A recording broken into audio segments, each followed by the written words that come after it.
Happy New Year. It is Hope is speaking, and it is the first of the year.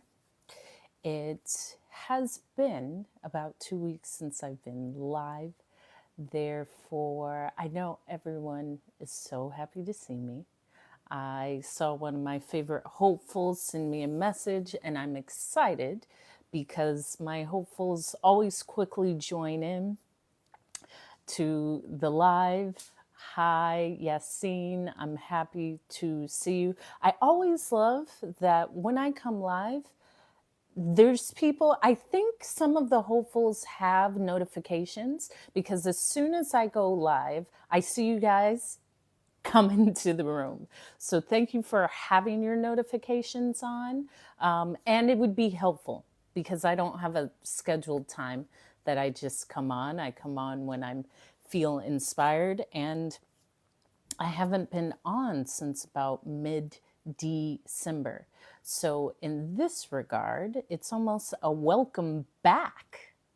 It's a welcome back, and it's a welcome to this. If you believe that it is the new year, it is the new year. We have just concluded the holidays. And I cannot think back to the last time where New Year's was on the 1st. However, there's always a story. This is why I'm speaking.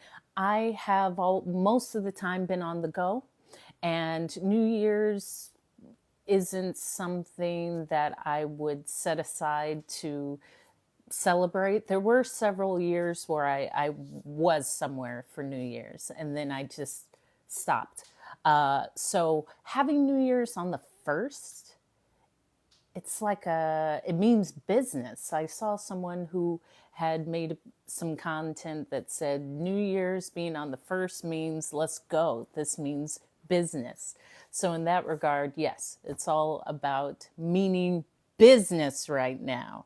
And after the holidays, there's somewhat of that feeling of like, whew, okay, I can take a breath.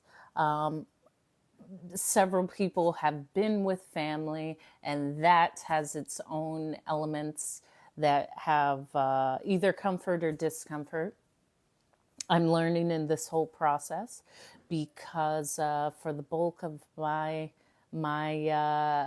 adult life, I've been able to come and go, and there is a benefit to that.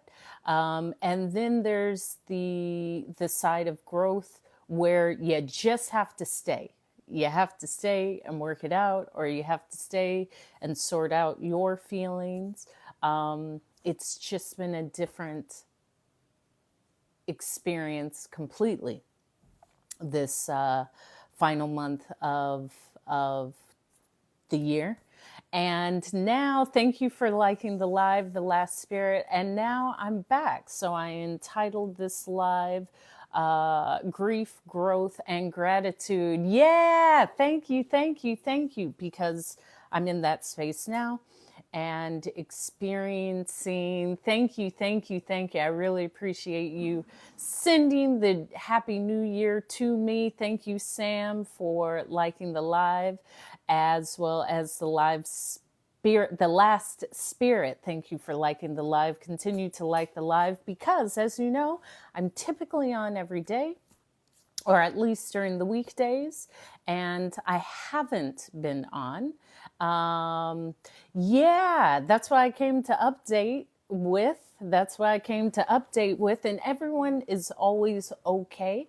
I like to say, "What's up, Carl?" Thank you.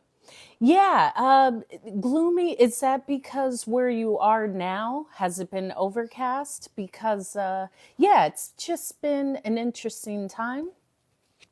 I have experienced quite just life changes. Thank you, Carl Timmons. And within the last time I was on live, I spoke to everyone about me visiting my family and my father being hospitalized and enduring whatever that was. And I have learned to grow through grief because during that time and during the time I've been away from live, I speak about my father quite a bit on live. I'm always speaking about my dad. The reason why I speak is because of my father, and I give a lot of anecdotes about my father. And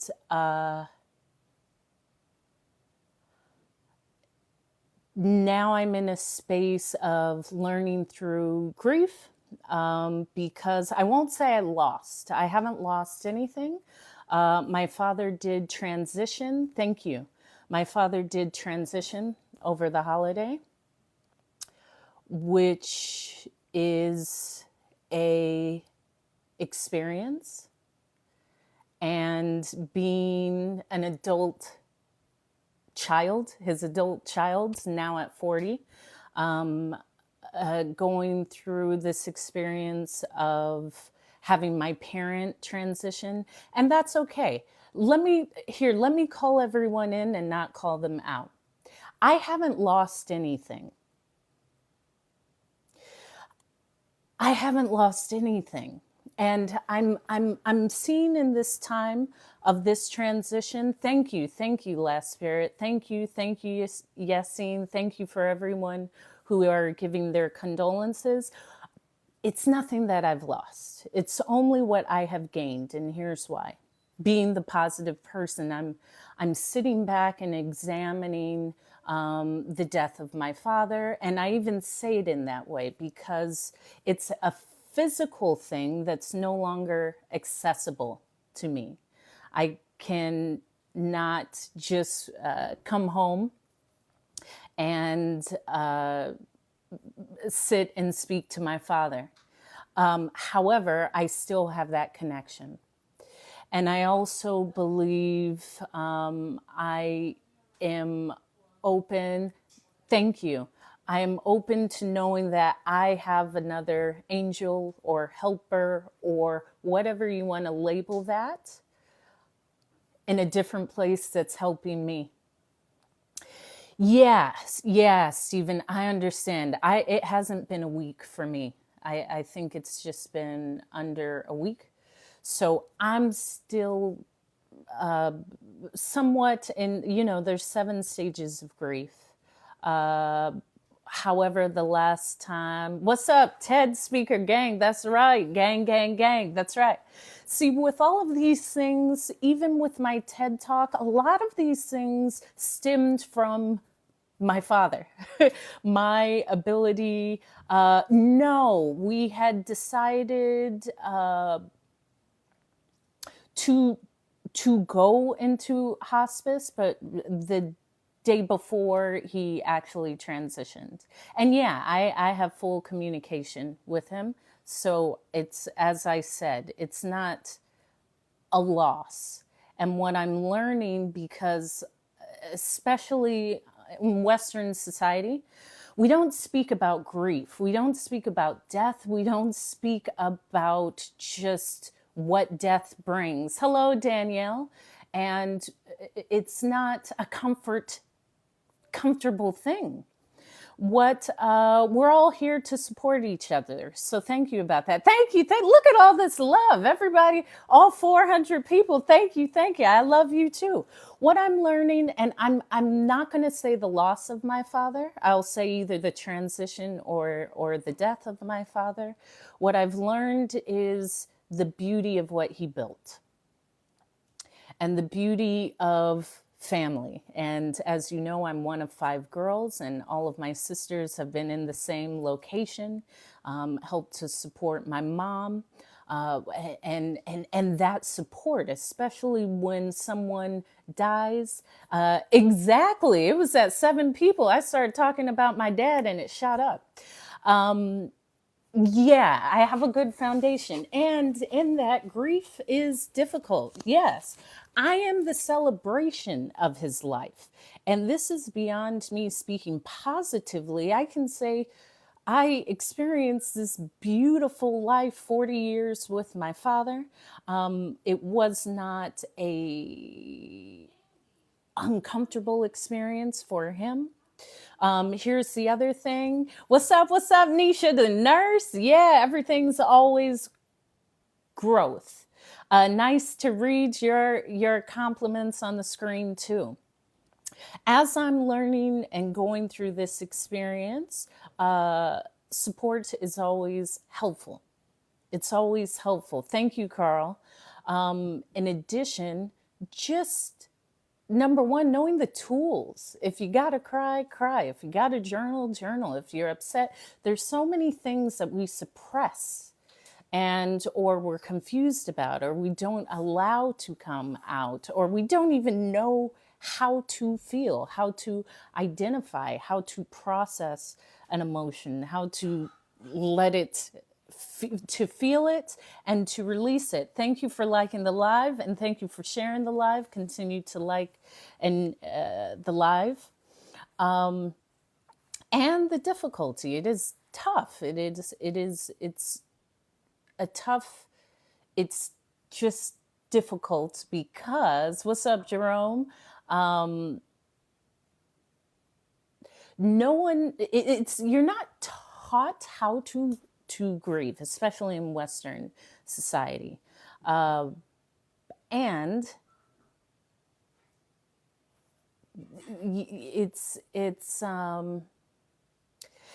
see, I understand that, the last spirit. Thank you, Jerome. I understand. If you don't have someone to talk to, you can Google. You can probably come to TikTok and find resources. However, the resources are there when you are ready to look for them. When you're ready to look for them. As I said, I am maybe a week into this, and this, I always believe that grief is a lifelong process and it changes. It also is in cycles and waves. There's times during the day where it may feel more comfortable, and other times during the day, the discomfort of not having the physical person available is painful and hard. And well, when you refer to society, you're referring to American society, because society isn't worldwide. The US specifically really doesn't have much of a positive. Let me take that back. Here's my perspective. There's parts of American culture that may not just promote the process of aging, and thank you. What's up, cool Aaron? Oh, hey, love and light, peace and unity. So what I am speaking about, I entitled this live Growth, Grieving, and Gratitude. Because as I shared the last time I was on live about 2 weeks ago, I was sharing about my process with my father being in care, in hospital care. And during the past 2 weeks, my father did transition. And so I have not been on live just to process. And there was a moment where I actually didn't know if I had something to say. So yeah, Divine Tarot, I know, I recognized your picture. So I'm ready to speak, because there's always something to grow from and grow into, and there's lessons in it. And thank you, Nisha. And the beauty of that. Thank you, cool Aaron. Thank you. And being in that space, I'm no longer that 12-year-old child. I'm a 40-year-old woman. So this is not out of the ordinary. And I see the benefits for me, even having that story of 40 years with a parent, and having the knowledge that I gained, and having the legacy that I'm living in, and seeing the support, because you're supported when you put that good out. When you put certain things into the universe, whether you're on this plane or not, it comes back. Um, yeah, it's not that I do have an innate ability to see the positive in everything, and there is. There is. Um, do I accept it as change? Of course. Yeah. I would say the last life is change. Life is change. And I had actually accepted that prior because it was challenging. It was just challenging when you have a good relationship with a parent and you are accustomed to seeing them in one way, and then seeing someone in hospital care or saying thank you, thank you, thank you. Yeah, I also believe that. Yeah, Martha, grief is a beautiful process when you allow it to be. And I keep jumping around, but oftentimes I will share this. I often hear individuals say, I don't want to feel this. This is terrible. I don't. And that may not be a part of the healing process. Because to feel is to continue to go through and heal or process. When we push it away or when we choose not to feel it, that may be a space that may cause more discomfort because, of course, you miss the person and you want to actually see their physical self and hear their voice and all of those things that you relate the person to. And what I have found is there's always that legacy because I am speaking because of my father. He is a fantastic orator, and I always saw that as such a beneficial trait, not only to speak, but just to be courageous and to be somewhat put together in that way. So I honor him through my speaking, and it's difficult. It's difficult. It's difficult. It was difficult for me just to go back and forth to facilities. That's all a part of it. However, that is a part of it. That is a part of it. And I take that on. That's just a part of it. And I've grown through it. Yeah. So it's when you choose, Denise, because for me, I had actually accepted the transition prior. I accepted it when I was no longer able to communicate like I could before, when he was in the hospital. And so it wasn't like I don't want this to happen. It was the acceptance. And I shared this with someone. When I had that emergency landing on the plane, when the pilot called me and told me our left engine was going out and we would have to make an emergency landing or we may crash, there was a moment, maybe 10 seconds, where I went into another side of my brain. And thank you, Stevie. And I sat with the fact of hope. The reality is within the next 45 minutes, this could be it for your experience in life. I said, okay. And I went back into the other side of my brain and did everything that as a flight attendant I was going to do.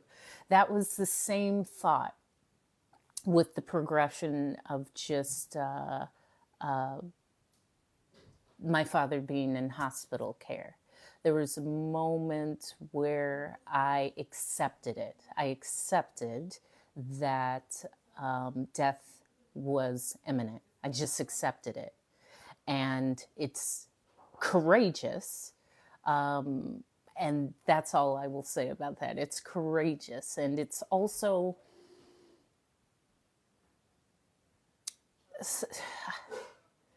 grief is just an interesting thing. So to process it, Denise, again, I'm not even a week into it. So when it first happened, I was just numb. I had already accepted his death, but then to actually know, okay, it's happened, it was just, I was just kind of sitting there like, okay, it's actually happened. All right. Well, I will. I I didn't.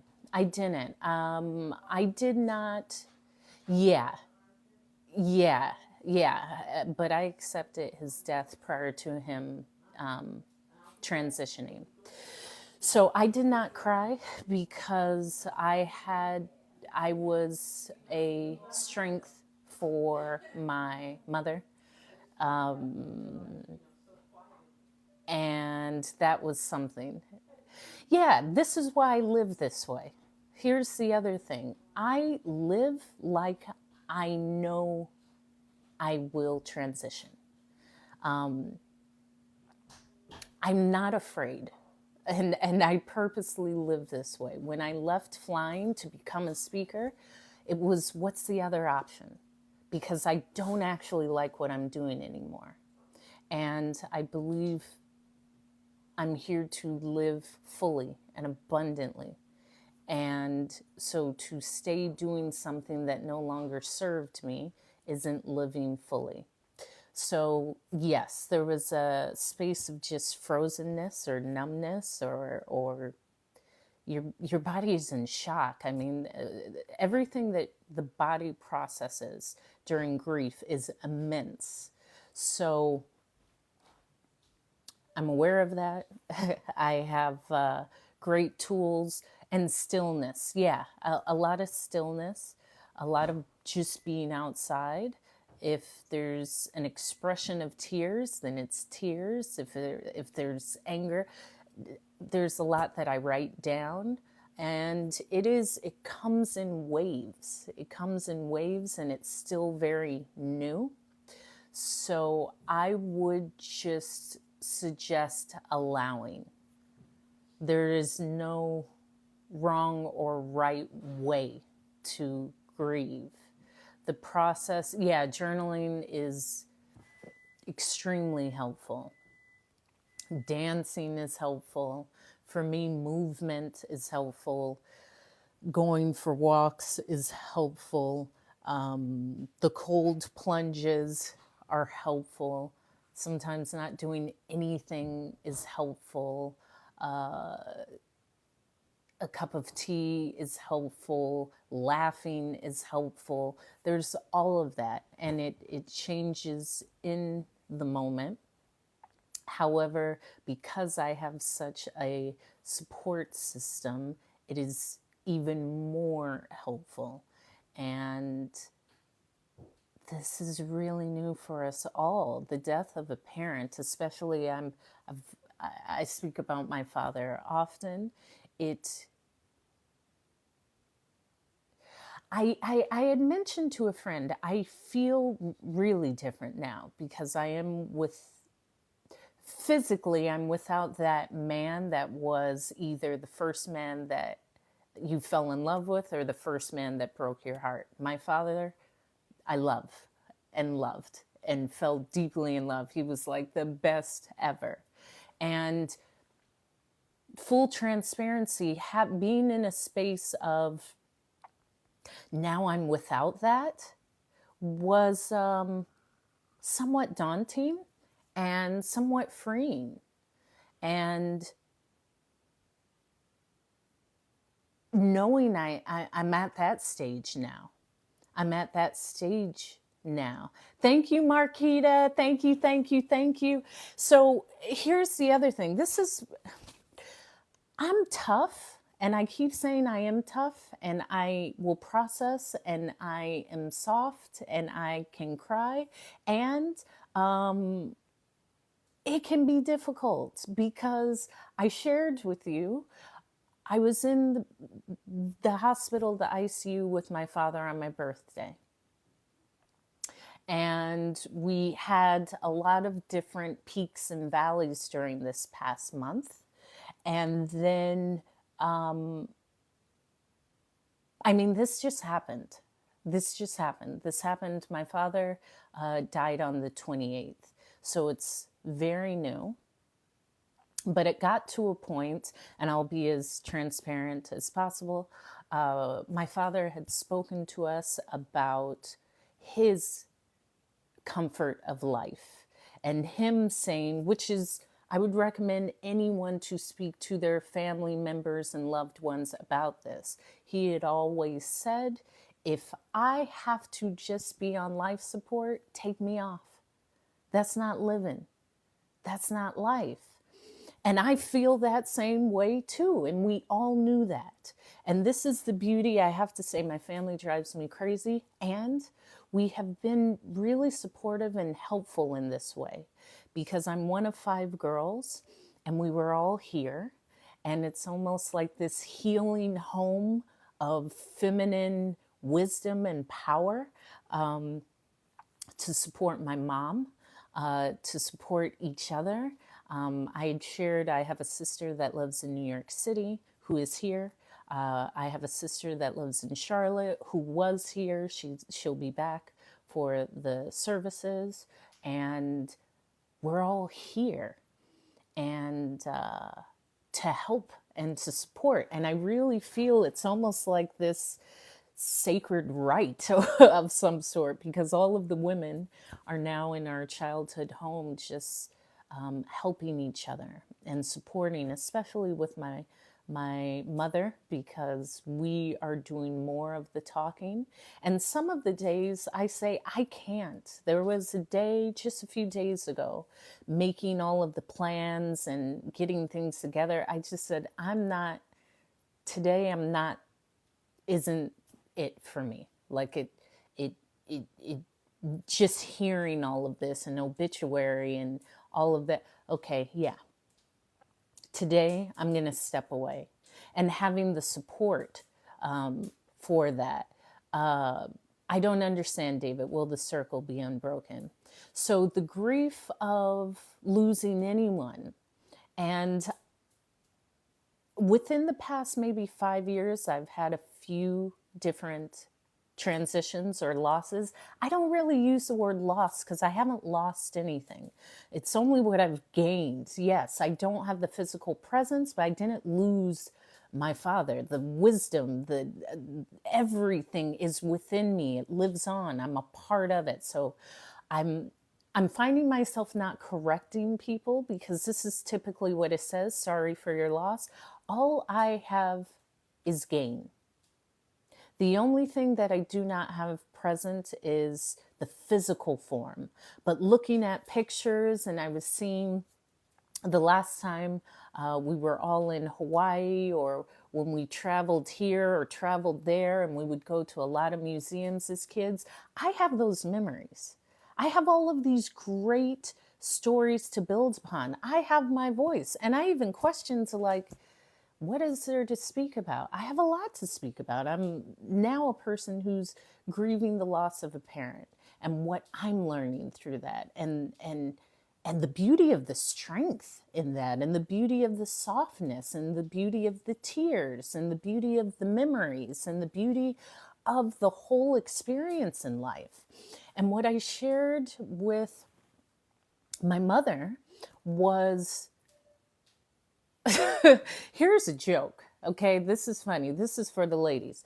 I've never, and I don't, when this is quickly kind of with dating, I've never talked negatively about any dating experience. Thank you, thank you, thank you, happiness. And I like that name because I had a father that provided me with everything, including love. Thank you, Galactic Overlord.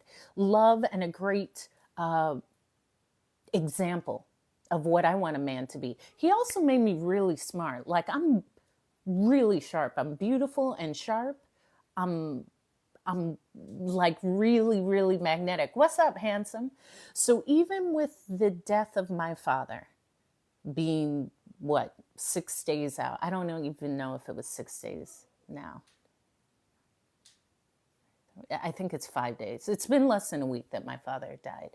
But I thought of this joke because my father has everything covered, which is great.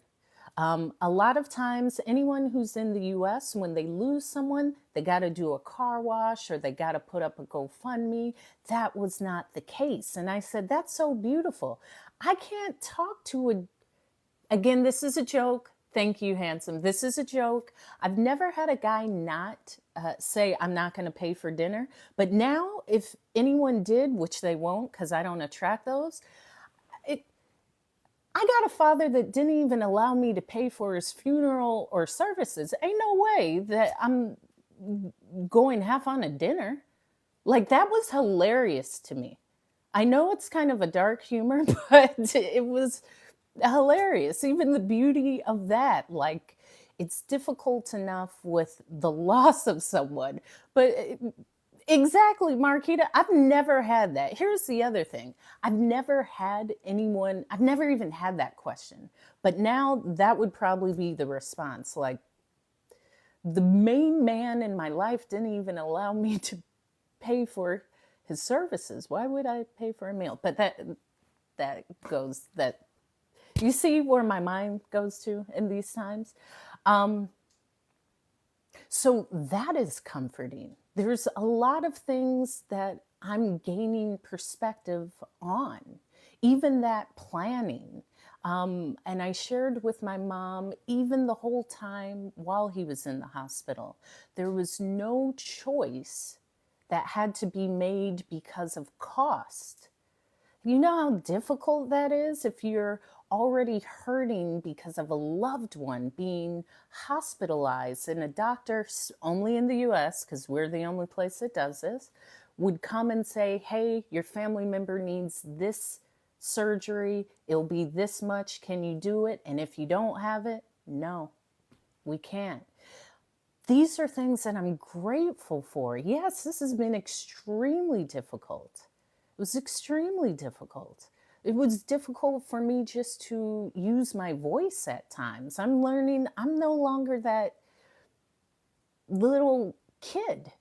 I have a voice, and my father had like a breathing tube. He had tubes at one time, and it was so difficult because it was me witnessing. It was me. I said, my father is here. He's alive, but he's not living. And it's painful to see. It's so painful for me to walk into the hospital and not be able to have a conversation, because there was a time where I could, and then things started changing. There's also the realization of, yeah, my father was 76. And although this is difficult, this is a part of it and the beauty of having a family. My father is a veteran. I always speak highly of veterans, and I will speak highly, thank you, of the VA, because that's where my father was. And how often we would see people without anyone visiting. All the nurses and doctors knew we were coming like on a time schedule, because my dad has all these daughters and a lot of people that reached out. And yeah, exactly. Most men before the age of, most of the baby boomers were all in the military. All of the men in my family have been. What was I saying? Yeah, it was difficult. And I shared that to say I had to find my voice, because I remember it was Christmas, and I did not want to see my father in that state. And I had to grow into a space of telling my mom, I'm not going. It's really difficult, and I'm here to support. But today, I don't have that space to see that. As the daughter, or just as me, I don't have the space. The dads are veterans. That's a whole nother story. We'll talk about military daddies. But I had to grow into that space to say, Mom, I'm not going. I'm not going. And even at 40 years old, learning that, because it was almost a struggle, like I should go, my mom wants me to go, we're all going. I don't want to go. I don't want to go. It's really difficult. I'm not going to go.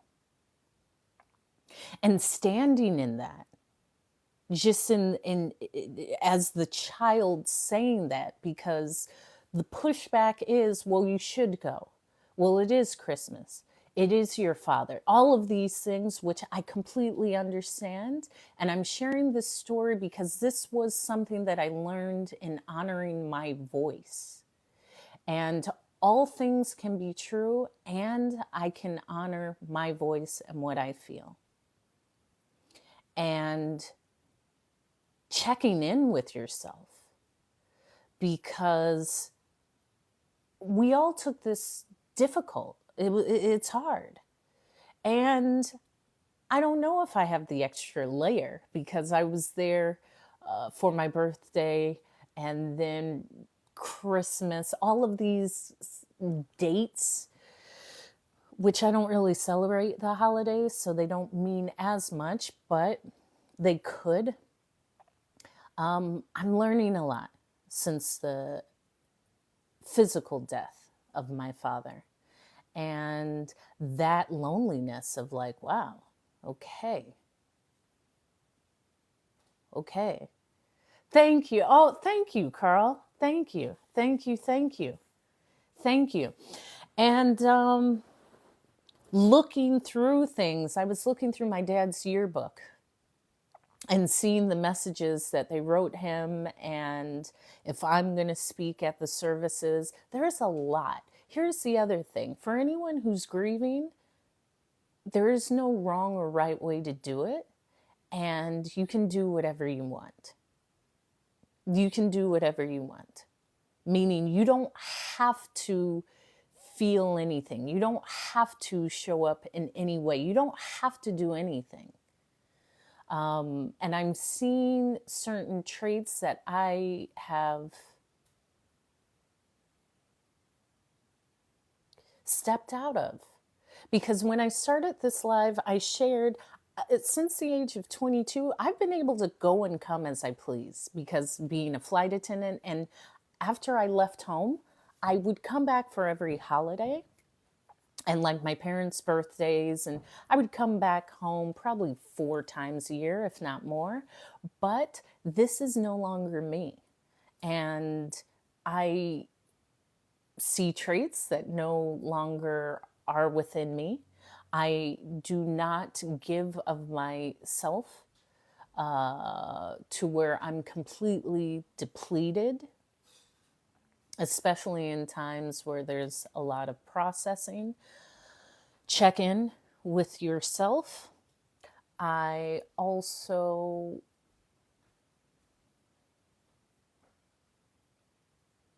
have learned to honor my voice in a strange way. Yeah. And I had a great friend who owned funeral homes, so I'm aware of that. Yeah, and the whole thing, as I said, with grief, it's not spoken about. And I even heard that my lives are always very honest and transparent. This one's going to be even more transparent. I saw that in this process, that no one was speaking about death. It was just when the person gets better. And that was intriguing, because especially after a certain age, death happens. And not wanting to say death, not wanting to think about death, not wanting to feel death, like, I don't believe that that's beneficial. I believe actually accepting that may be beneficial, and accepting grief as it does come in waves. Right now I'm speaking, and I'm aware that my father has transitioned, and I'm in this mode. It could change, and it will. And I say that I take it moment by moment. I take it moment by moment. And I'm recognizing things in my body because I like to get out and walk and do these things like, why haven't you walked? I don't have to do anything. As much as my body is processing everything, and one of the moments that I think was difficult was that initial receiving of that message and having to console my mom, because again, I'm still in the form of the child. Now it's almost like roles are being reversed. And in that, this is why I entitled this Grief, Growth, and Gratitude, because I've grown. I'm now grown. When people say I'm grown, you think you are, you're not. You think you are, you're not. And having to have these conversations. However, here's the beauty that I've learned. Number one, I'm a badass because of him. As I said, I all of my pictures, we were looking through the photo books. I'm always usually on my dad's shoulders because we would go to like Disney World or whatever, and he would put me on his shoulders. Or I would be, he would ride a bike in the morning and put me in the seat on the back and ride me around. Or I was always just like there smiling with my dad, which is great. That is the purpose. I don't have a sad story. I'm not on here saying that no good. No, man, do you see how I treat men? It's directly linked to what my father provided me. This is why none of y'all mofos can ever talk to me anyway. Because I'm not yearning for that. I have that. I had that. And this is why I smile, and this is why I say I don't have a loss. Now, the physical presence of my father is no longer here, but oh boy, people got to watch out, because now, I'm really indestructible. Now I'm really unstoppable. And being able to see it in that way, often I stopped even saying, oh, my dad's in the hospital, because it just seemed like there's a darkness that comes with that. And I started saying, even on live, as my dad recovers in the hospital, it was never my dad is sick. And I had shared this with my sister. You got to choose your words. First of all, the man is 76. He had a wife he spoiled. He had 5 daughters. He provided a great life. He has came and accomplished what he came to do. And that's such a comforting feeling. That's such a comforting feeling that I can look at the immediate family. Thank you, handsome. All of my sisters, and we're all in our different industries, and we're just amazing human beings. And that's because of him and my mom. And my mom. There's nothing to be sad about. And I'm also seeing, because my dad, I always had people say, your dad is great. He listened to me. I was going through divorce. I lost my wife. Your daddy came over. All of these great things, the people that were coming to the hospital, the things that we've received, people sending food to the house. My parents' pastor came to the house maybe 2 days after, 3 days after, and even seeing that support of, listen, if you want to have the services, we're in full support. If you want me to be speaking at the services, I will. If you don't want me to, that's okay too. But regardless, food, beverage, whatever, send us the bill. That is a testament to him. People don't do that just to be nice. No one says, go ahead and cater an event and send us the bill if they don't like you. People do that when they love you. People do that when you've sewed into them. People do that when you have something that touched them. So this is why I say there is no loss, and I'm seeing it. I'm seeing people come from really all over the nation and world like, what? Oh, your father, when is it? What can I do? Man, your daddy did this, your daddy did that. So I don't have a sad story. It was difficult. It was difficult. Exactly. Exactly. And seeing, I kind of idolized my father in that way. I wanted to be that. Because I've seen some scoundrels, and there's a lot of you out there that are scoundrels and scallywags, and you aren't impacting people. However, to be someone that does, you can feel it.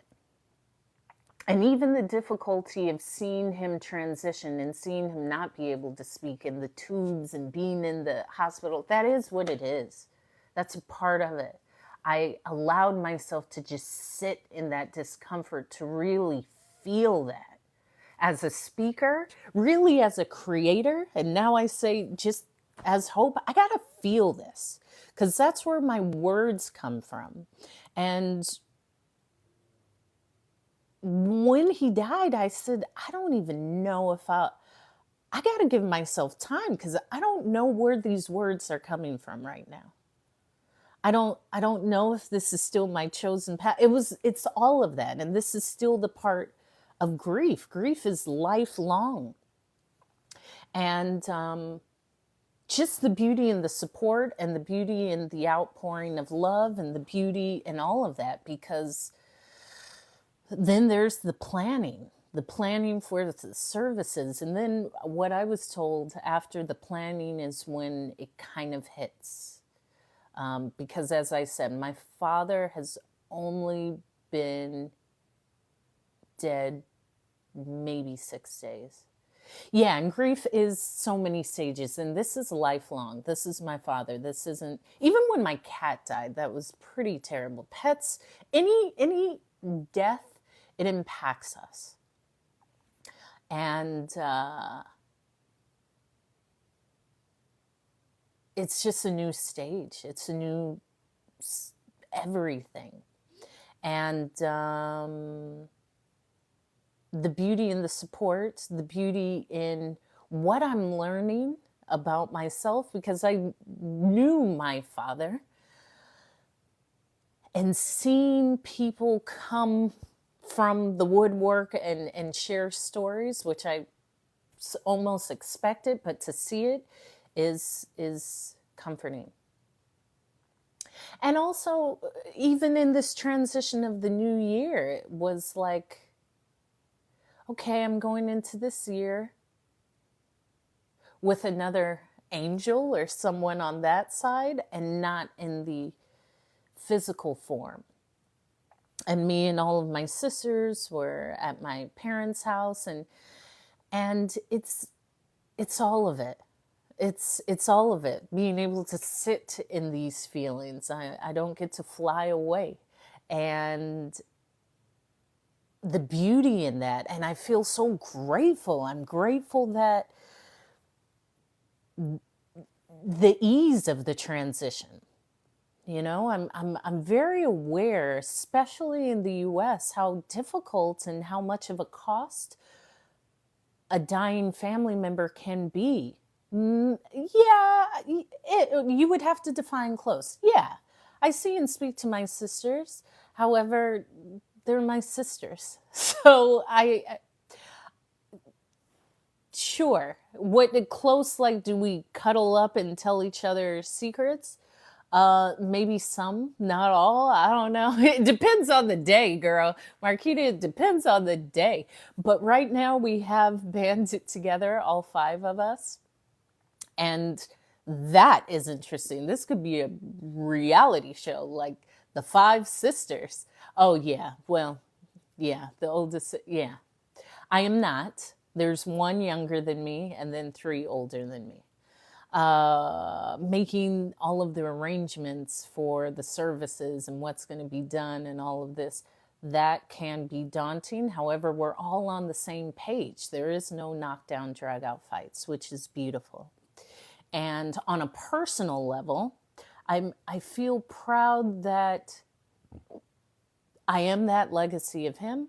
And I feel proud that I am just allowing what I feel to come. And I feel proud in my own understanding of oneself. And I feel proud to go forward. And that's it. I don't. Everyone who comes to the house to share a story or a condolence, I am kind of that person that has a happy story, because there's so many happy stories during the 76 years. Yes, not having the physical person, I understand that, but this man made my life great. I don't know about y'all, but I've had a great life, a great life, and I've known that. So I really think about that. I think about it all. It's not one or the other. Thank you, 1%. Thank you, thank you, thank you. And that's why I haven't been on for 2 weeks. So everyone in the live, I'm just bringing everyone up to speed. The last time I was on live was about 2 weeks ago, and I had shared with you my father being hospitalized, and my father did transition on the 28th. So the past 2 weeks were like me processing and journaling. And I do feel like there's a strength that comes from these really difficult things, these traumatic things. There's something that you learn about yourself. There's something you grow about yourself. Yes, we do, Marquita Gilbert. We sure do, girl. Yes, we do. There's a strength. There's a beauty. No one could really F with me now, because I've always known my power. Now I'm not afraid to show it. And it may just be him as that angel or that additional side, but now I ain't playing with mofos, okay? I ain't playing. All right? You hear me? So there's that part too. The funny things, because my father was a pastor, we had all agreed for the services, we don't want no long service. Now, jokingly, I had shared that I wouldn't want anyone to plan my services because I don't think a lot of people have taste. But when you've lived such a full life, you can't have a 20-minute service. It must be done well. Let's say an hour to 90 minutes. And when the topic of writing, like the obituary and all these things came up, I found a beauty in it because I had actually written my own obituary. And I would challenge anyone to write it. And here's why. After my emergency landing on the plane, that scared me because that was that near-death experience that changed my life, that brought me to this moment. And one of the things that I had said was, if that was it, would I want my obituary to say Hope 15-year career flight attendant, period? No. I would want it to say Hope retired flight attendant, TED talker, a professional speaker, all of these things. So I actually wrote out, and I think it's a powerful tool because you're actually foretelling what you will do in your life. What's up, retired Leo Lawrence? Write it out, and don't be afraid of that, to like write out your obituary of what you will accomplish in your life. What do you want people to say? What do you want to leave behind? And I remember doing this because I had some serious post-traumatic stress disorder, and I did this writing prompt where I said, if I don't want this, what do I want? And I wrote out like my obituary. And it may sound maybe vulgar or melancholy to some. But now with the transition of my father, I see like, oh, okay, yeah, he lived a full life. This is the type of obituary and program I want. Um, because a lot of people will just, ain't nothing much going to be in your obituary. They going to say you went to this high school, you went to the college, or you didn't, and then you worked at, I don't know, Macy's, and then that's it. No, I want something that's full. I want so many twists and turns in my story that people will be like, man, Hope lived. That, I can tell you one thing, Hope lived. I am living. I am living. Yeah, write it out. Almost like it's a manifestation thing. Like if you want to become a professional dancer, Hope was a professional dancer who owned 10 homes throughout the world. Like dream and write out your obituary. And so in writing my father's, it reminded me that I wrote mine. And I burned that journal. I burn journals oftentimes to send it up to the ethers, and now I'm like, why? That's okay. Maybe I wrote it somewhere or have it on my computer somewhere. But I'm learning a lot within the death of my father. Yeah, well, that's why I'm saying most. Here's the other thing, Marquita. A lot of people don't have too much to write about. And I'll share this with you. You're too scared. And I see that now. Oh my gosh, I've heard so many family members, well, I'm scared of this. I would never do that. I'm scared of that. You don't have to tell me you're scared. I can tell by what you do because you haven't tried anything. You have been scared into not doing anything. That is my fear. I realize that is my fear. That scaredness stops me from doing anything. I'm scared of this. I'm scared that someone's going to steal my car. Why? Okay, let's do it. Let's stop here. Let's say someone was going to steal a car. Why do you believe that they will steal yours? Why do you inherently believe that that would come to you? Because I would start there. Sure, people do steal cars. They would never steal mine. I don't believe that would come to me. So I would challenge you to think, why do you believe that bad would come to you? Why? Why inherently would that come? Nothing has happened. Nothing can prove that that will happen. Thank you, Aaron. Thank you. I'm learning because really I do this. When I say I'm a speaker, I am. And since my father's death, I've really stepped into that. Here's the other thing. My father was very powerful in the sense that he was a powerful speaker and he spoke at his father's funeral, which I always saw as like, whoa, that's amazing.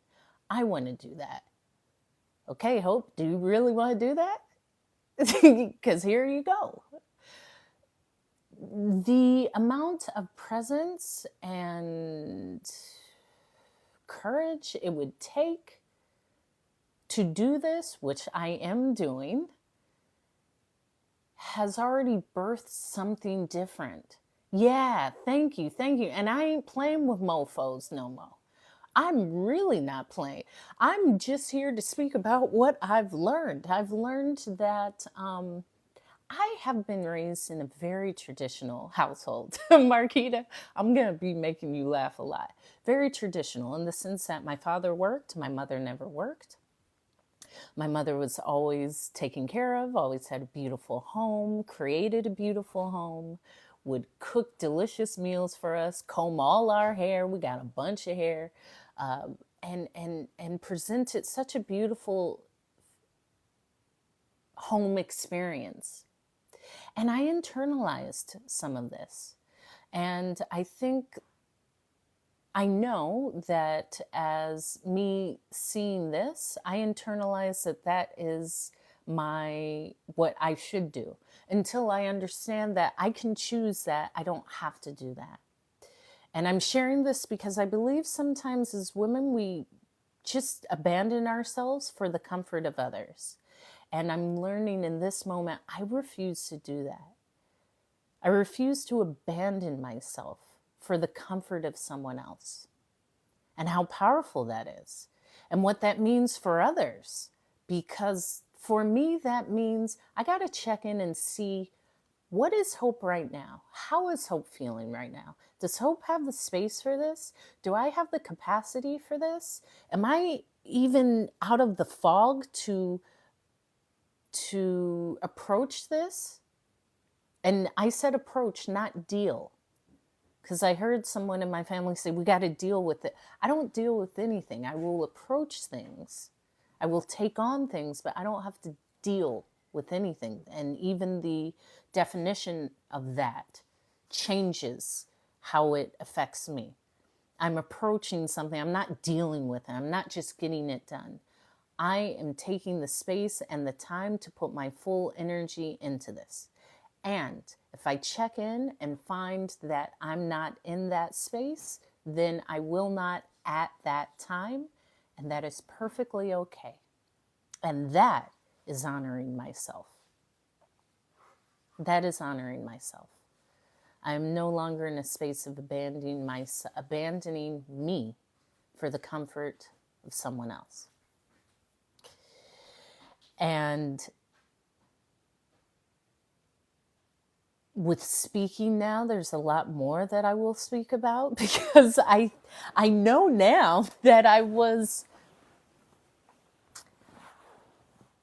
not always as open. I mean, this is being pretty open. I've had the death of a parent.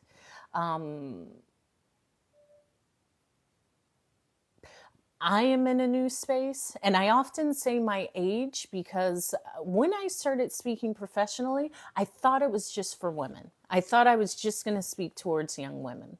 Now I know words are universal, so it doesn't matter the gender.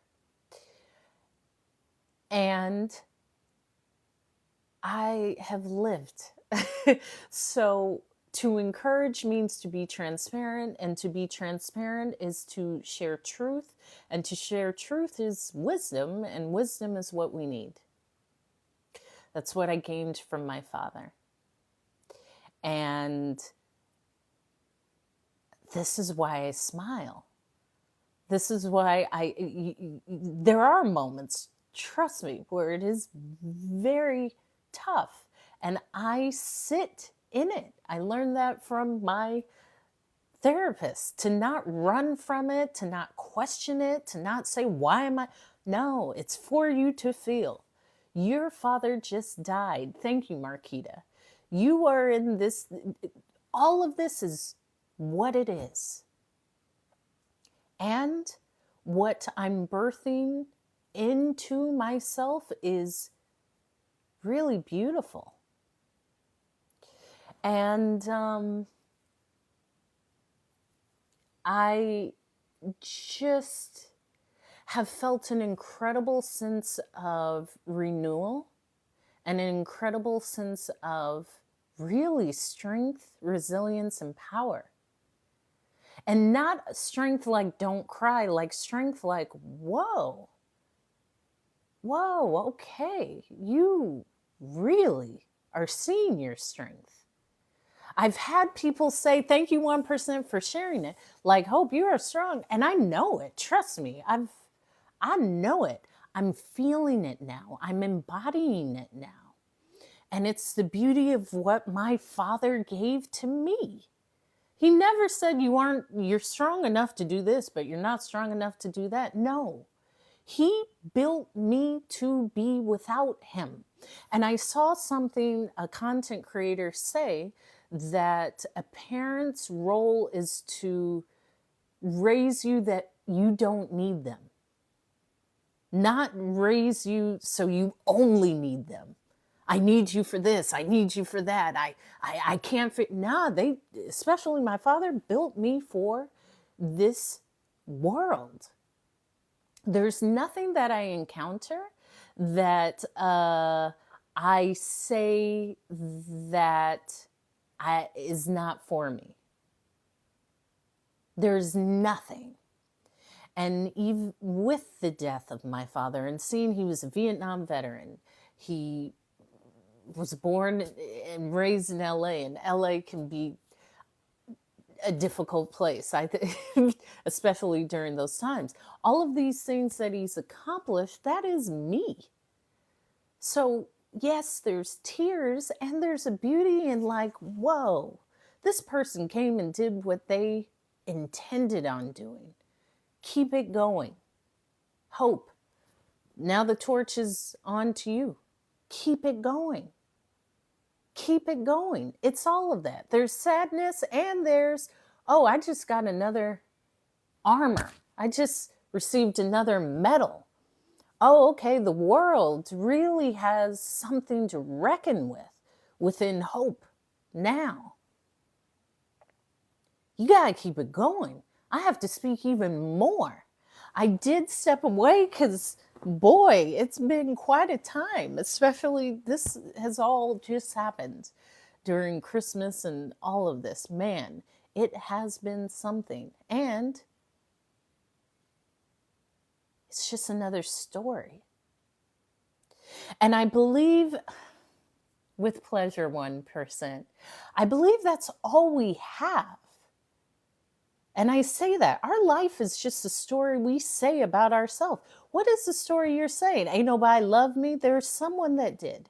Even the people that didn't built you into what you are now. And I got a lot of love. This is why, and I'm going to joke a lot about dating now. This is why I don't really see these dudes out here, because y'all, because as I've said, I'm my favorite. And I got that from this man.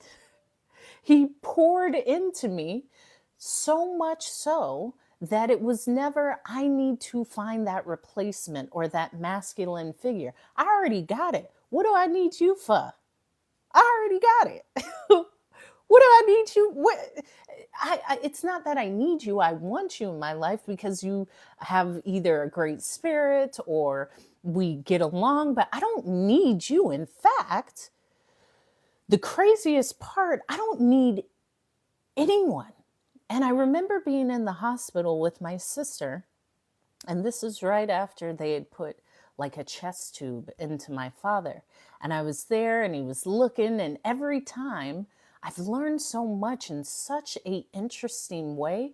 And this is why I share my words, because this is all life is. You just learn. Have your eyes open and learn. Every time we went into the hospital room, his blood pressure would fall. And the nurses would say, that's so strange. His blood pressure is high. And every time you or your sisters and your mother comes, it immediately falls. You got to understand, that's really energy. People feel that love. They know it. I came from this person. I witnessed that. And I would take a notepad into the hospital room and journal my thoughts after talking to him, or journal what I saw and see how this could be a word for someone, because even in that, there was power. There was power in just seeing my presence. Even if he wasn't able to communicate, my presence was, there was a transference of energy. There was a feeling. There was something. And I also saw, I would walk into the hospital room and he would just instinctually turn and look, all of these things. And so I have great things. I've always had great things to say about my father. And now I do think, okay, what do you want? What do you want people to say about you? And this all came initially with that near-death experience of the plane. What do you want to leave for this legacy of yours? All of these things. Now it's being hardwired in. But back to what I said to my sister. My father was in and out of consciousness. And I was just rubbing his head, and I would wear my red lipstick because, red is my power color. And he would have all these lipstick stains on his head and in his hair. Here's the other thing. My dad never lost his hairline. He's always had a lot of hair. So my father is just spectacular. I was like, even at this age, Dad, you got all this hair. You ain't have to go get the transplant and nothing. But my sister saw me coming out of the hospital room. She said, Hope, are you okay? I said, yeah, I have everything I need. Because I truly believe we do. That's the truth. A nice hairline. I got mine too. But we do. And it could be at that time, because right then I had two of my sisters and my mom. It could just be within me. I always have everything I need. But saying that and believing it, that you always have everything you need. Thank you, thank you, thank you. Happy New Year. Thank you. You always have everything you need. With the death of my father, I have lost nothing. In fact, be aware that I'm even more powerful and I have less of a caring of, I just am ready to charge forward. I really am reborn in a way. And it's powerful. And I will speak a lot about the power that was granted to me because of my father and what I've learned and what he taught me and how I saw him and all of those things. But more so, now that program is running in me. What do I choose to make of it? When I said I chose to speak, I chose to uplift and inspire. I have to talk about this. It's not about always talking about something made up. This is a real, thank you, Aaron. Thank you, Aaron. And thank you, Aaron. And continue to keep creating content, because I just saw something right before I came on. We all are going to suffer losses. And it's not even a loss. I even want to change that. You aren't losing anything. The time that you have with the person is it. Remember that. So check in with that and know that. Because there will be a time where you won't have that physical presence. I can always tap into the other side. I'm very aware of that. But I haven't lost anything. We will all have a death of a parent or a friend. For me not to speak about this is for me not to share some wisdom. I had 40 years with my father. We all have different timelines. Some may have 10 years. Some may have 20 years. Some may have 50 years. I had 40 years of training. I had 40 years of lessons. I had 40 years of growth. I had 40. That's huge. That's a blessing. That's luck. I'm grateful for that. So when I say I don't have a loss because of the death of my father, I mean that. I mean that. Tears that I shed, of course, that's a part of the law, the transition. But the reality is, this will happen to us all. And flow with it how you take it. Here's the other thing. I'm grateful with the ease. Not everyone will have such an easy transition. I mean, as I said, within the hospital stays, because he was a veteran and everything he set up before, there were no decisions that couldn't be made because of money. That makes things easy. There is no GoFundMe.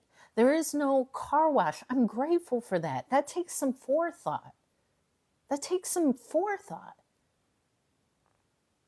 In a time of loss, to be able to have funds and get funds, that can add extra stress. I don't have that. So I'm grateful for that forethought. I'm grateful for the entire experience, either for it being comfortable or uncomfortable, what I've grown into and what I've seen in the beauty of one person's existence. Because that's all it is. That's all it is. I have just been so enlightened. Because when I was looking in our picture books, I'm seeing all of these trips and us on planes and us traveling and at SeaWorld and Disneyland and all. These are great memories. All of these pictures are me smiling. I really believe that that's just such a beautiful thing to reflect on. And people really got to watch out now. I'm unstoppable. Unstoppable. And I am going to use that as a joke. Like, what do you mean go half-half? My father wouldn't even let me pay for his funeral. You want me to pay for my meal? Get out of here. I remember one time, because my mom's a princess, and as am I, my mother has always been really well taken care of. So much so that my mom wanted a Suburban because there's a lot of us.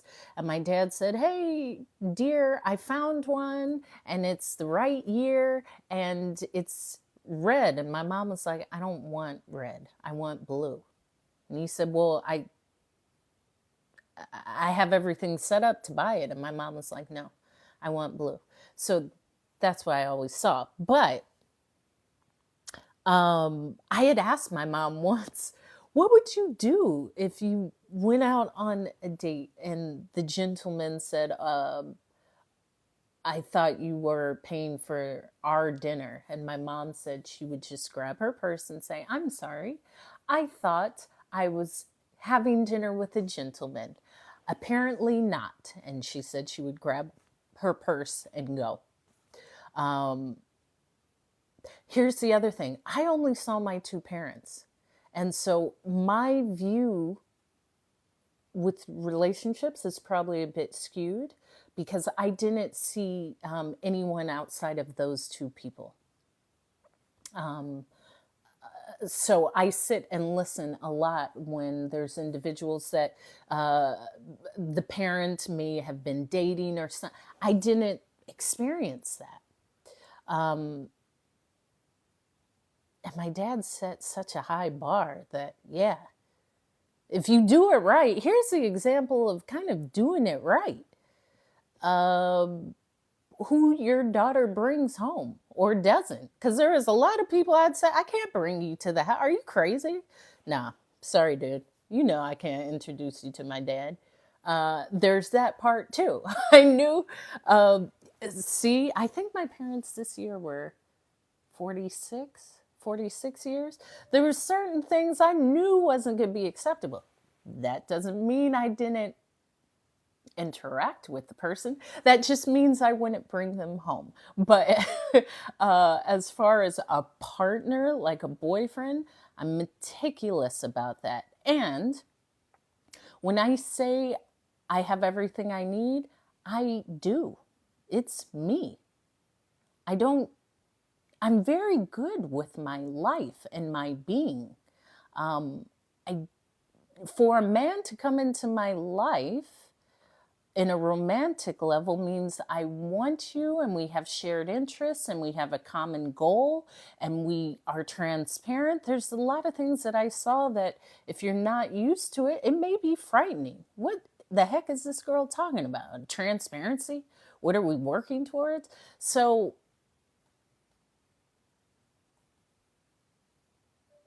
there's a lot of beauty that I have found.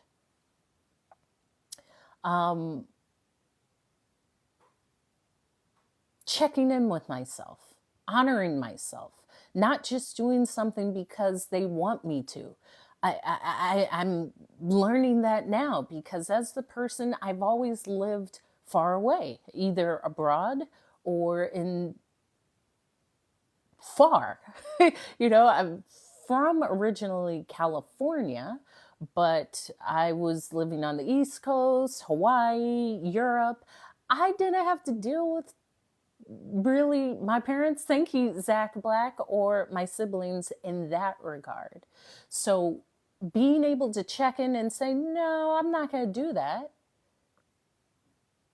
is second. It's I don't have to think about it now because I've been doing it, but I still would feel some of that shame, because shame and guilt, I think guilt is you've done others wrong, and shame is I did something wrong. Like I told them no.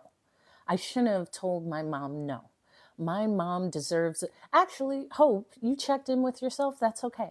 You can honor yourself, and you can release that. Um, you can release any of that shame. And thank you, Zach, for the heart me. I love the heart me's. Uh, yeah, I'm learning a lot with grief. I'm learning that grief is, what's up? Hi, Cindy. Grief is just grief, and I allow it. And another point is like being in touch, having a therapist, having tools, journaling, being outside, crying, whatever that I feel in the wake of the death of my father is beautiful. And checking in with my sisters and my nieces. How are you feeling? What did you feel today? Whatever you feel is okay. Talking about this. Most don't even know how to process their feelings. Thank you, Zach. Let alone grief. And saying, do you need help? Do you need someone to talk to?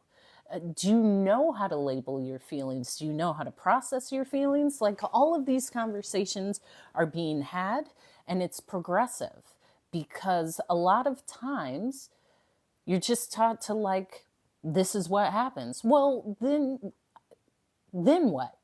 Like, what do I feel? Is it okay if I cry? Is it okay if I don't cry? Is it okay if I'm feeling good and dancing to music? Whatever you feel is okay. And grief, I'm going to keep saying this, it comes in waves.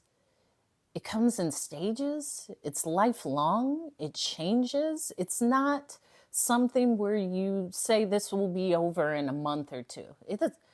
The death of a parent is for the rest of your life. And there's a beauty in being able to have these conversations of the check-ins. You want to journal? Do you want to go outside? Do you want to go for a run? Have you walked? Take a shower? Like all of these things. I say the one thing, you don't have to do anything, but I recommend you shower every day. Just because that check-in of showering to bathing, you feel good. You always feel better after a nice bath or shower. If you don't do anything, just that. And some days that may be difficult, but it's that sheer thing of this is the one thing I can do in this day. Yeah. I laugh a lot because my dad laughed a lot. He was really positive, really like me times 100. So there's so many great things for me to refer to. And we were all laughing, me and all of my sisters, about this. Like, we have a lot of great stories. And even though we're grieving the death of our father, there's so much that we can talk about that brings joy, that brings fulfilled happiness, that brings some sense of, yeah, he did it. Thank you. And it's okay. It's okay. Like as I shared, Cindy, it's not a loss. Like the physical element is no longer here. And yeah, that can be difficult. However, what I've gained is me speaking to you. The reason why I'm speaking to you now is because of my father. The courage he gave me, the knowledge he gave me, the strength he gave me, the processes of figuring shit out. Like he just gave me systems to make decisions. And what I'm also seeing is A lot of you are afraid of yourself. And this is what I mean. You're afraid to trust yourself. And if you're afraid to trust yourself, you don't trust yourself. And if you don't trust yourself, you don't trust your decisions. And if you don't trust your decisions, life is really hard. Because that's all life is a series of decisions. Life is a series of decisions. Am I waking up today? Am I going to eat eggs? Am I going to eat cereal? Am I going to have a shake? Am I going to school? Am I going to work? All life is a series of decisions. However, if you don't believe or trust yourself, you don't trust your decisions, which means you're going to, number one, doubt everything. Secondly, you'll be afraid because you don't even believe you can make the right decision. And you will believe you need to outsource your decisions. I don't trust mine. Let me ask this person. What did that person do? I don't know if it'll work out. Stop it. Start trusting yourself. This brings a passion out of me because my father gave that to me. He's always trusted himself. I go forward in things with full trust, but I clearly see when someone doesn't. And it's disheartening. But I also have compassion. Start today in this new year to trust yourself. Meaning, why don't I trust myself? Start with that. Is it society? Is it whatever programming you were given as a child? Is it you just truly don't know what that means? Thank you for the rose. Is it a discomfort? Because if you trust yourself, that means you can actually make your own decisions. And if you can actually make your own decisions, that means you may have to hold yourself accountable for the decisions that you've made. And if you do that, then you have to say, I have to hold myself accountable for all the bad decisions. Even that, there is no bad decision. It's all a lesson. There's everything you learn.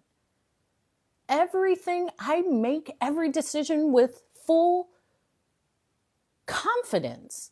And it doesn't take me too long. I can think, okay, what do I need? What is the goal? What is the goal? Okay, now that I have the goal, I have a system to find the solution. Let me find the best solution for me. Let me choose the best solution. Once I choose it, I go forward. That's it. I don't really go back and forth, but I can sense when you are uncomfortable and do not trust yourself.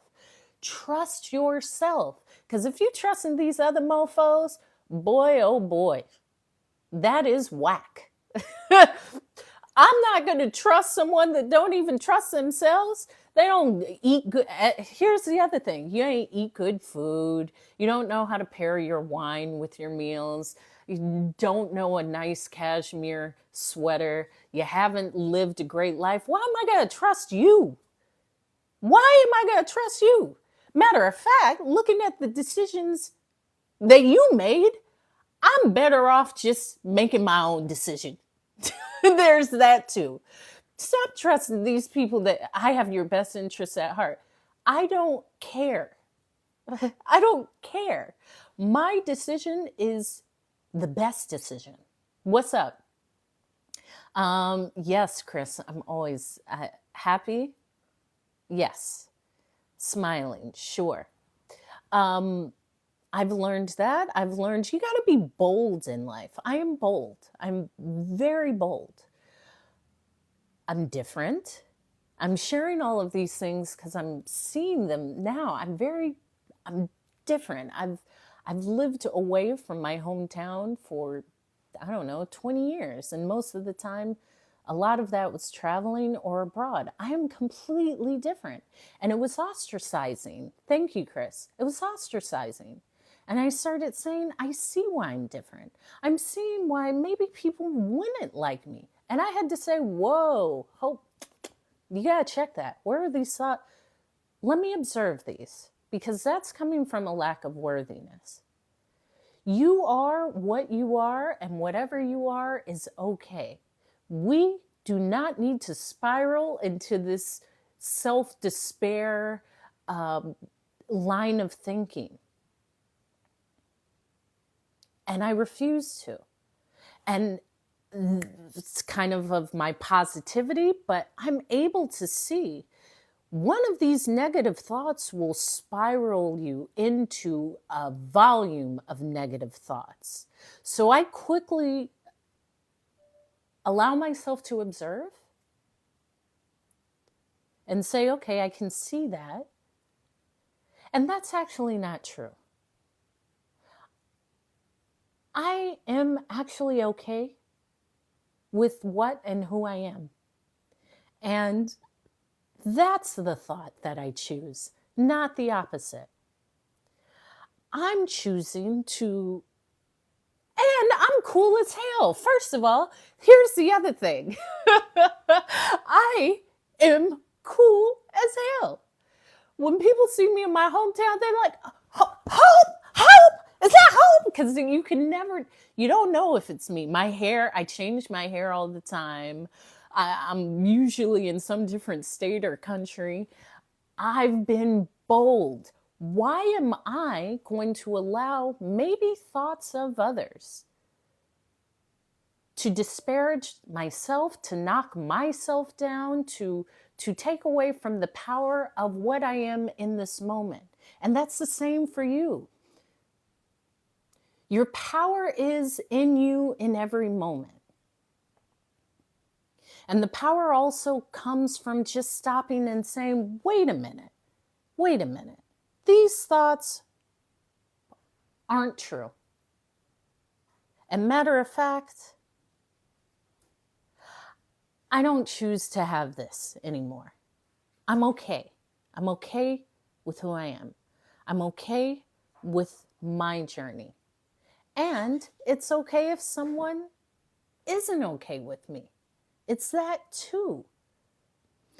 To convince people to always be on your side or see your side of the coin will become exhausting. It will become exhausting. And I learned that with my dad. My dad would say,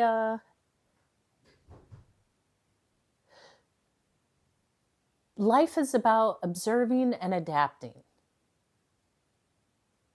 Yeah, well, I don't. Here's the other thing. I don't. I'm seeing it more because I'm at home for an extended amount of time. And I see myself as the coolest sister. I'm the coolest aunt. To me, that's it. And that's okay if you don't feel that way. I feel that way. But for me to say, you have to think this, no, they don't. People can think what they want to think. That's fine. That's exactly what it should be. Check in with me. Check in with yourself. If you are trying to convince others, you're really trying to convince yourself. Start being the warrior and stop feeling like you're wounded. It's whack. Even in this moment of the death of my father, it's like I have so much strength, power, and just beauty in the existence of this person. I am the legacy of this person. And the beauty of that, the beauty of being someone's legacy, the beauty of someone thinking about a legacy. Most of y'all ain't even thinking about a legacy. Y'all just thinking about getting rent paid and going and getting something to drink. What about a legacy? What is your legacy? What is the legacy you want to leave? That is a beautiful thought of just leaving more than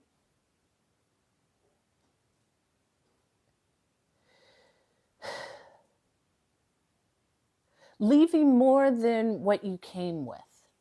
And that doesn't mean an actual tangible item.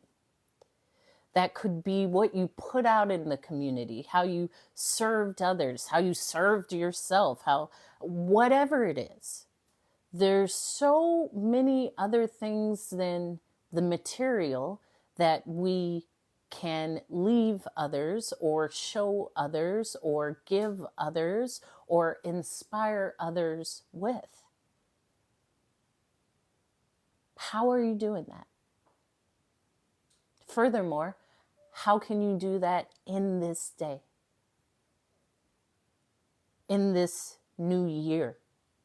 For this year, what is the legacy that you are leaving, that you are building, that you are piecing together, that you are visualizing today? Today. How will people see you when you are no longer here? I do think about that. Because I've been on the other side where there was someone who wasn't highly regarded by many. And this person transitioned, and the things that people said when this person transitioned, I can't say that what they said was incorrect, because I was even like, wow, that is a interesting person.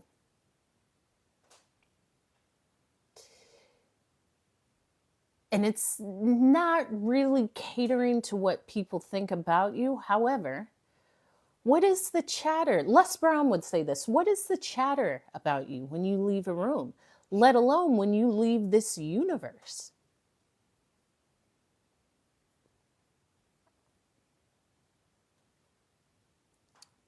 And are you on your path for what you are here to do or accomplish or want to feel or want to give back? There's all of that.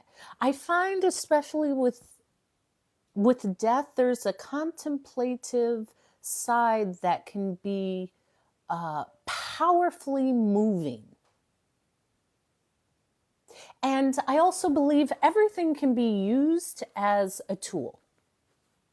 Something as painful as death, to me, I can transmute it into a tool to powerfully shift my thought, or powerfully move me, or powerfully shift me into a new space. It's all in how you choose to allow it to work for you.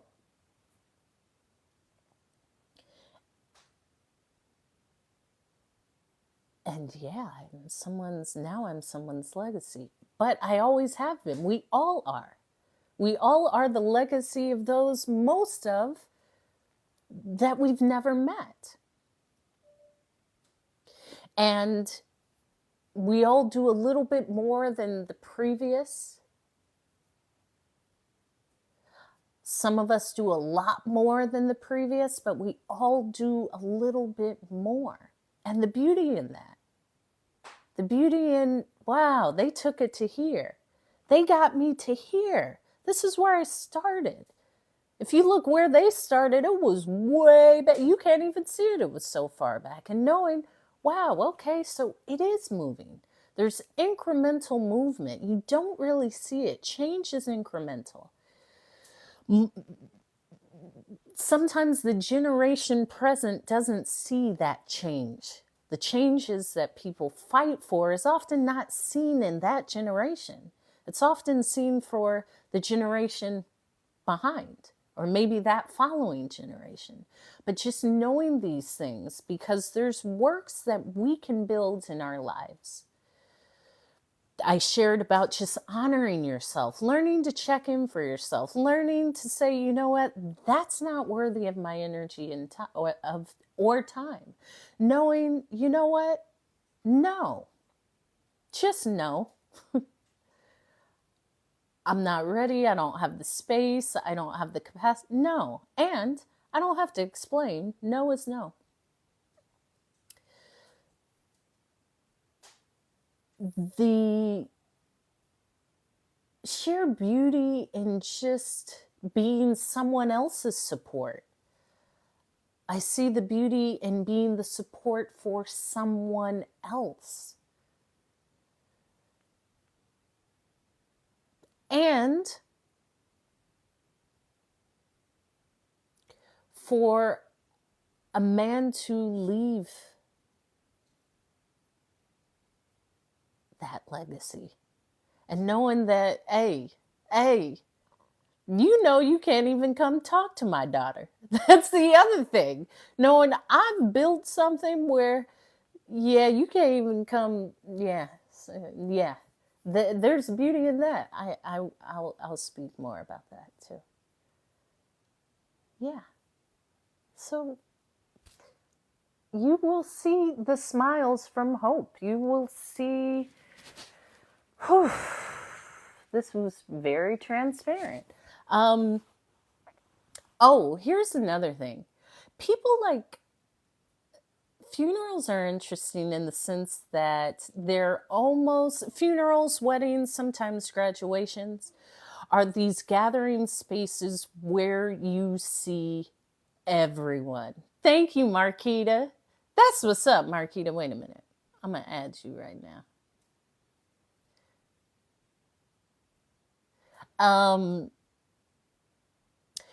I enjoy these family events. Now, because I have always been this dynamic individual, when we used to do Christmases or Thanksgivings at my uncle's house in LA or my grandmother's house in LA when I was younger, I would push the envelope, meaning I've always been a bit of a child that I was just a child. I was just a child. So my father, when he would go to sit down at the dinner table, I was like 5 or 6. I would go pull the chair back so he would actually fall on the ground. And it was hilarious when I was 5 and 6. Now, I'm sharing this story because I knew all the family saw this, so I couldn't get in that much trouble, but I did pull the chair as my dad was attempting to sit down, and then he would fall back and I would run. And people remember that. So whenever I go to these family gatherings, they will bring up when I did these things, when I did that, when I put salt in the sugar bowl, and my grandmother put the 2 teaspoons of what she thought was sugar into her coffee, but it was actually salt.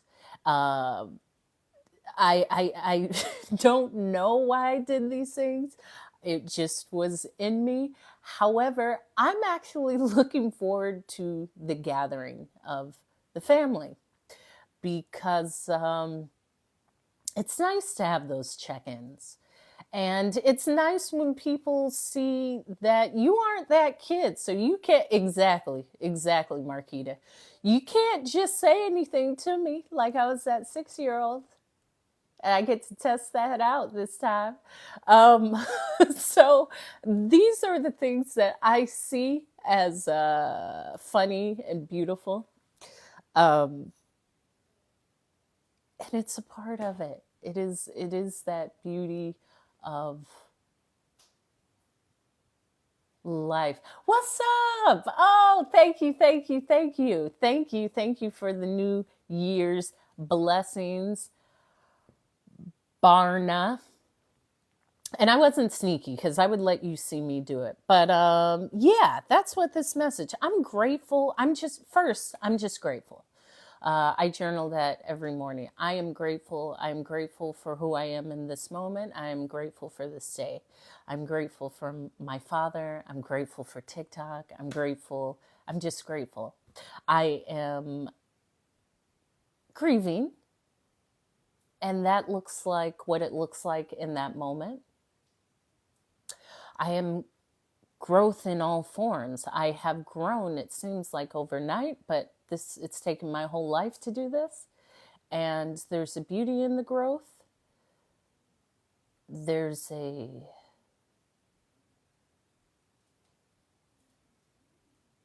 true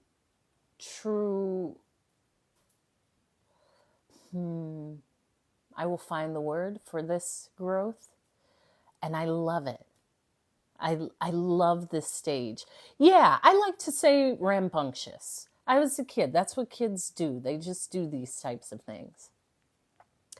So, with all these things, I smile and have joy. I am a legacy. I am proud to be the legacy of my father. I am proud. I am just proud. I am strength, resilience, and my strength has surpassed what I knew.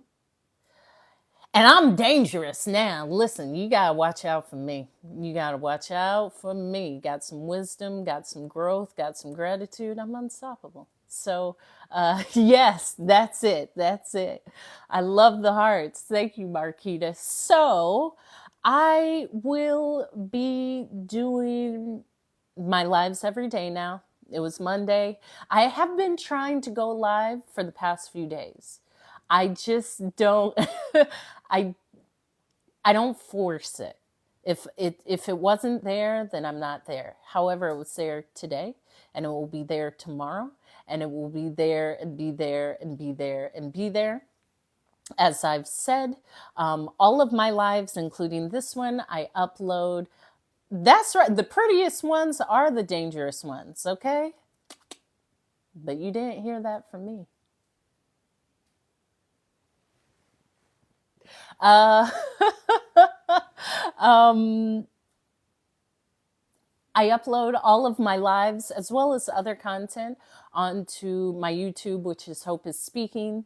You can go and subscribe to my YouTube channel, Hope is Speaking, where I will be posting my lives under my daily TikTok lives. And I'm going to do content on this grieving process, and not necessarily melancholy, but the beauty and the strength that I have tapped into, and why. That's the message for tomorrow. Why there's strength and beauty in it. I'm seeing what I come from. So I'll close it with this. It's not a loss. The gain is my 40 years of this, and probably before and now after. There's so much in this that I appreciate all of the condolences, and I'm sorry for your loss. However, understand that there's a beauty in this transition that I see and that I tap into as a speaker. And you will be seeing a lot of it. And if you see me with my red nails, oh boy, that's power. I'm really in a power position. And I feel fulfilled by speaking, because I really miss you guys. I really miss the lives when I do not speak, because I speak regularly and it's an outlet. And so I'm so happy to be speaking and be back. And content will change a bit. However, I am here. I am here. I am here. And I'm also in one of my favorite textiles, cashmere. It's my third favorite textile. Silk being my first, cotton being my second, and then cashmere or wool. So, with that, be inspired initially, since it's the first of the year. Understand your legacy for the year, not even your whole life, for the year. Pinpoint that, write it down, start it. Start it. Whatever that means for you. Have gratitude in all ways. Gratitude for what you've came from, what you're going to, what you're in this moment. Appreciate your growth in all forms. And oftentimes, you don't know that you've grown until you've gotten into a situation where your growth actually shows. Instead of you yelling and screaming and getting upset and ruminating over negative thoughts, you choose to say, that's not for me, and I'll let it go. That is growth. That gratitude, that growth, the grief, and the legacy is you. It's always you. It's always been you. It always comes back to you. It's not them, it's you. Which I say in my TED Talk. You could go to my link in bio or YouTube and just Google Hope, the emergency landing you need, TED Talk or TEDx. So that is it. That is the message. Thank you for all of the messages, because there was quite a few people that did message since I had been not here, not coming on live, and what that means for me to see, like, my hopefuls say, oh, what's up? Hey, where you at? We miss you, all of that. Yeah, and life is good. And listen, things are really good. I see some people sliding into the DMs. That's great too. We'll see about that. So yes, good night, Marquita. I just followed you because I there's quite a few of you that often show up on my lives daily that I really appreciate, in your messages while we're on the live. So I like to follow and see your content or send messages, because that's what it's about. That's what TikTok is about. And before I go, I am upset. I'm not obsessed. I've been watching TikTok too much. I've actually probably consumed more content that I've consumed more content within the past 7 days than I have in the past probably 15 years. But what's in my mind is, again, ha ha ha ha ha. Again, that sound. So I'm going to do something. I have to do a TikTok to that, as well as there's another one. So if anyone has any other suggestions, do that. I love you all, even if, especially those that just come and pop in. I'm on live every day. It's always an uplifting message. I'm a storyteller. I'm a TED talker. I'm a professional speaker. I'm fine. I'm a runner. I do everything, okay? I cook. I am just in a really pleasant place. And side note, if you try the DMs, slide into the DMs, you got to be creative. Because if you just say, hey, beautiful, that was great, that's not a grand gesture. I always say a grand gesture. I won't respond to just that. But there's that too. I will see you all tomorrow. Subscribe to the YouTube Slipping and Sliding. What you mean? What you mean? That's all. So thank you guys. Thank you. I will see you tomorrow. Enjoy the first day of the new year. Bye.